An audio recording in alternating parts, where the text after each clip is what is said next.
You ever get that gut feeling that something just isn't right? The kind that crawls under your skin and whispers that your world isn't as perfect as it looks. That's where my story begins. My name's Grayson Hale, and up until a year ago, I thought I had it all figured out. A stable job, a cozy little house in suburban Ohio, and a wife who, at least I believed, loved me as much as I loved her. But life has a way of twisting your reality before you even realize it's happening. It started small, the kind of things you'd never notice unless you were paying attention. The late replies, the soft sighs, the way her phone always seemed to be face down. At first, I told myself I was overthinking. That's what people say, right? Don't overthink it, Grayson. Everyone needs space sometimes. But when your instincts start screaming louder than logic, you can't ignore them forever. One night, I came home from work later than usual. She was sitting on the couch, laughing at something on her phone. The way her face lit up, I hadn't seen that kind of smile in months. I asked her what was so funny. She locked her screen, looked up, and said, "Oh, nothing, just a meme." But something in her tone felt off. Too quick, too casual. I remember walking to the kitchen and staring at my reflection in the microwave door, feeling like an outsider in my own home. That was the first sign, emotional distance.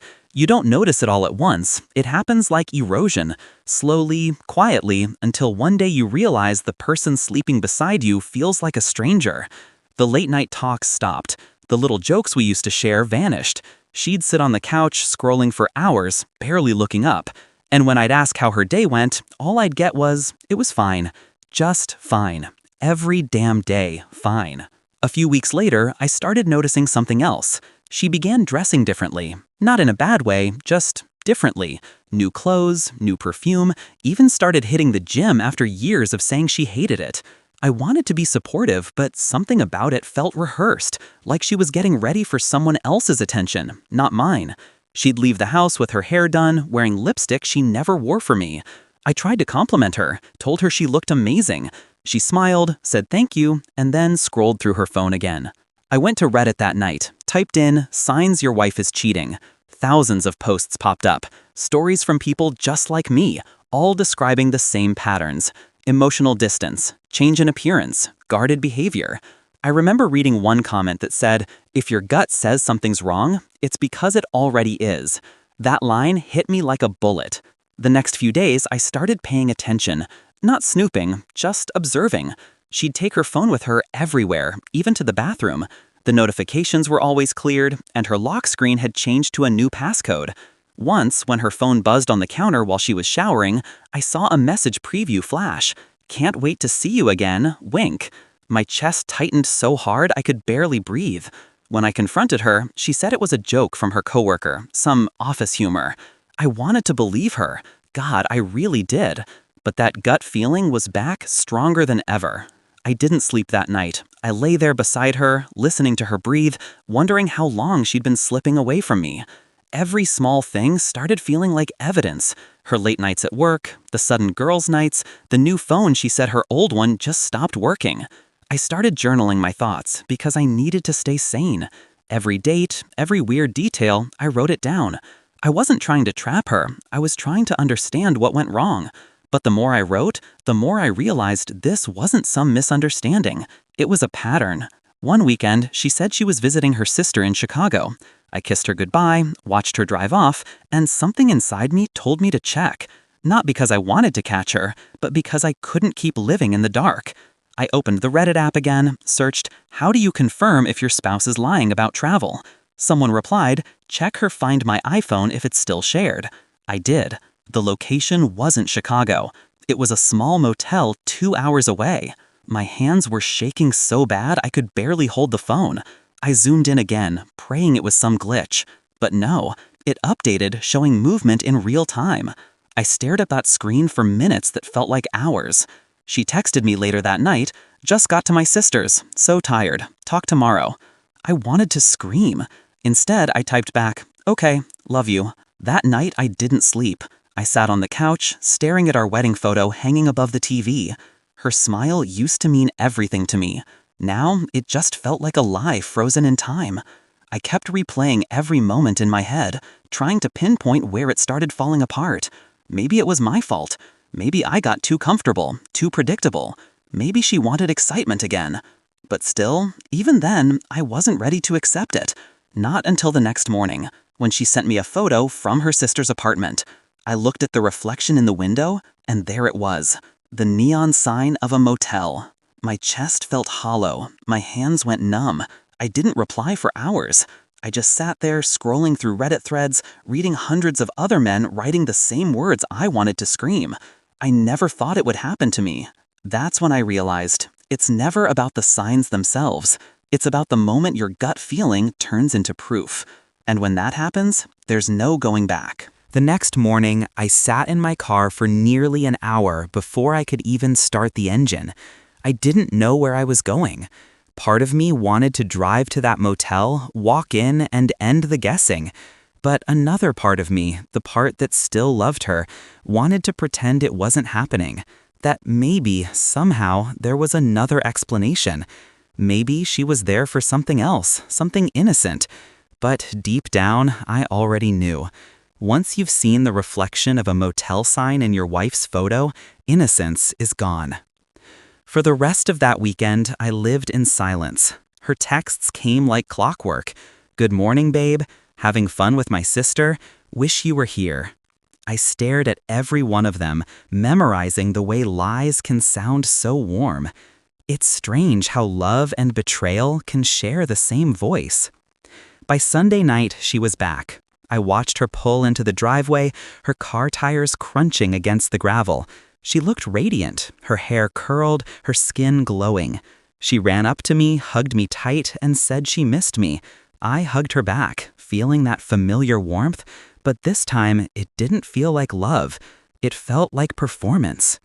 She smelled different, not her usual perfume, something musky, unfamiliar. I wanted to ask, but I didn't. I just stood there, nodding like a man who still wanted to believe. That night, she cooked dinner, laughed at her own jokes, acted like everything was perfectly normal. I kept waiting for a crack in the act, a hesitation, a slip, something. But she was perfect. Too perfect. After she fell asleep, I sat in the dark living room again, scrolling through Reddit threads. One post caught my eye. The title said, "If she's too calm, she's already convinced herself you'll never find out." The words cut deep. I clicked into the thread, reading stories that mirrored mine. Men who found out too late, women who confessed only after being caught. One comment said, "Don't look for her to tell the truth. Look for the moments she avoids it." The next day, I decided to test that theory. I casually brought up her sister, asked how she was doing. She looked at me for a second too long before answering, "Oh, she's fine, same old." That pause was everything, the kind of silence that screams louder than any lie. Over the next week, things started to unravel, not in big ways, but in subtle ones. She began keeping her phone on silent, even during dinner. When I'd walk into the room, she'd flip the screen over. Once, she left her laptop open while taking a shower. I told myself not to look. But when the truth is already bleeding through the cracks, curiosity becomes survival. Her Gmail tab was open. I didn't even touch the keyboard, just glanced. There it was, an email thread labeled Work Conference Follow-up. I clicked it. The first few lines were normal until I scrolled down. Hidden beneath the business lines were messages that didn't belong in any office. "Last weekend was perfect," one said. "I can still smell you on my skin." My stomach turned. The signature at the bottom read D. I closed the laptop and just sat there, numb. The air felt heavier than ever. I could hear the shower running upstairs, the sound of her humming. That sound used to bring me peace. Now it just made me sick. When she came downstairs, I didn't say a word. I watched her move around the kitchen, humming that same tune, smiling at me like nothing in the world was wrong. I realized then, this was no mistake, no one-time thing. This was deliberate, planned, and she was good at it. Too good. After she fell asleep, I couldn't look at her. Every time she spoke, I saw those words burned into my mind. "I can still smell you on my skin." I lay awake, my heart pounding against the pillow, wondering if she could hear it. I started reading more Reddit posts, desperate for advice. One user wrote, "When you find proof, don't confront her in anger. Collect yourself, make her believe you don't know. That's when you'll see who she really is." So that's what I did. For the next few days, I acted normal.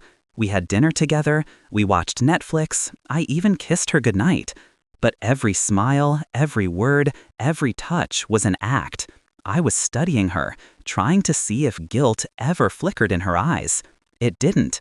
She was flawless, which made it worse. By Thursday, she said she had another work event. My pulse spiked. I asked if she wanted me to drive her there. She said no, it was a team thing. She left around 7 p.m., wearing that same musky perfume. I waited 10 minutes, then opened Find My iPhone again. The location appeared, and my hands started shaking. Not the motel this time, a different spot, a cabin near the lake. I sat there staring at the map, the little blue dot moving slowly along the highway. My breath felt short. I didn't even remember grabbing my keys. I just knew I had to see for myself. The drive took almost an hour. The whole way there, I rehearsed what I'd say, how I'd confront her, how I'd demand answers. But when I pulled up near the lake and saw her car parked outside a dimly lit cabin, every word I practiced vanished. I killed the headlights, sat there in the dark, and watched through the windshield. A few minutes later, the cabin door opened. A man stepped out.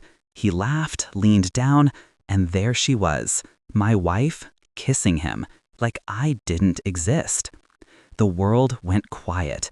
I couldn't even hear my own heartbeat. I wanted to scream, to storm up there, to end it all, but I didn't move. I just watched as they disappeared back inside, laughing like they were the only two people alive. I sat there for almost an hour, gripping the steering wheel until my knuckles turned white. The tears didn't come right away. When they did, they weren't loud, just quiet, bitter drops that burned my face. I never knew silence could hurt this much. I drove home without a plan. I didn't tell anyone, didn't call a friend, didn't even post on Reddit that night. I just sat in the dark, in the house we built together, surrounded by memories that no longer felt real. Every photo on the wall looked like evidence of a lie. And the worst part?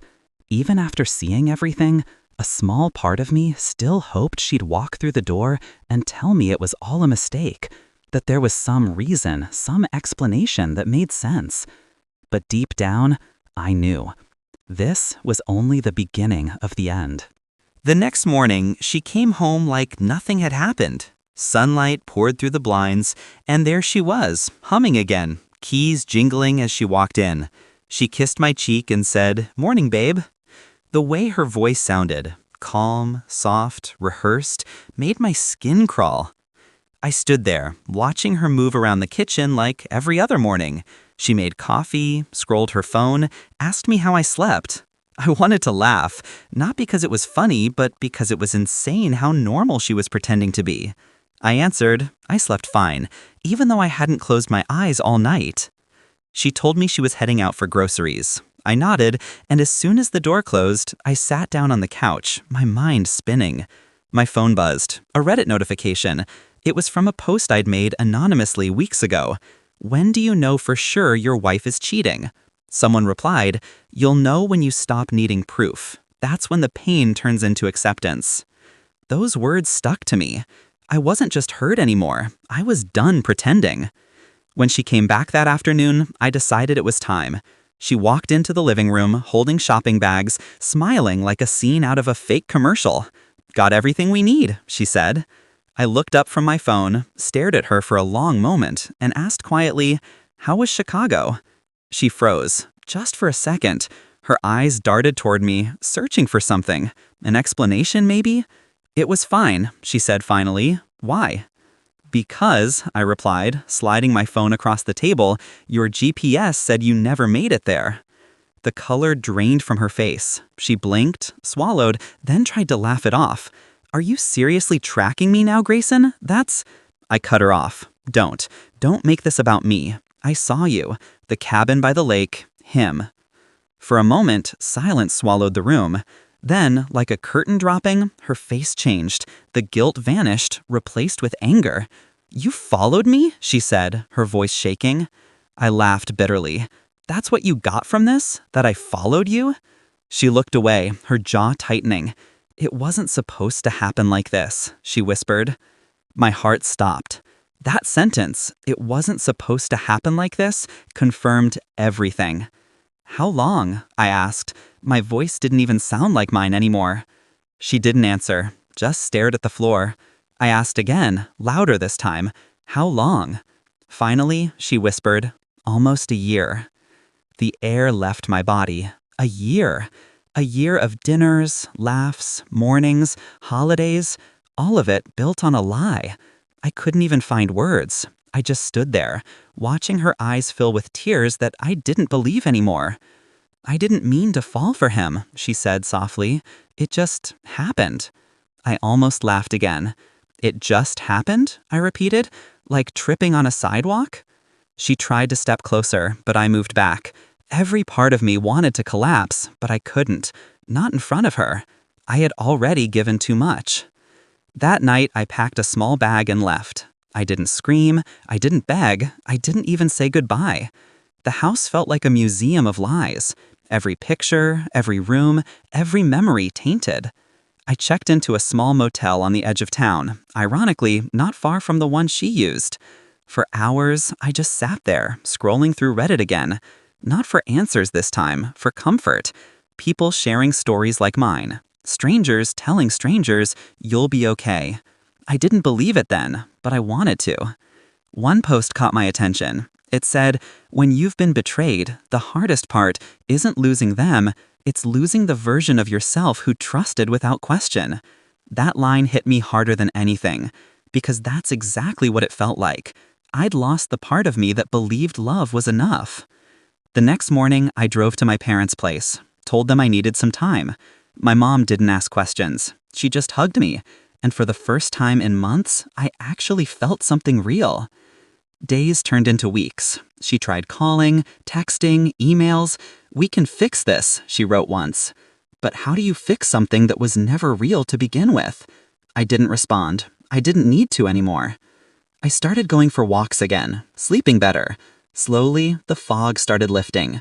One night, I opened Reddit again and saw my old post had over 5,000 upvotes. Dozens of comments saying things like, "Stay strong, brother. Been there. It gets better. You're not alone." For the first time, I replied. I wrote, "You're right. You always know before you see the proof. Listen to your gut. It never lies. If you're seeing the signs, don't ignore them." I did, and it almost broke me. But I'm still here, stronger, maybe even better. So yeah, 5 signs your wife is cheating, I lived them. And now, I'm finally free. After hitting send, I sat there staring at the screen, feeling something I hadn't felt in a long time. Peace. Not joy, not relief, just quiet, steady peace. The kind that comes when the storm finally runs out of rain. It's strange, isn't it? How someone you thought you'd spend forever with can become just another memory. But that's life. You lose people, you lose pieces of yourself, and then, somehow, you start again.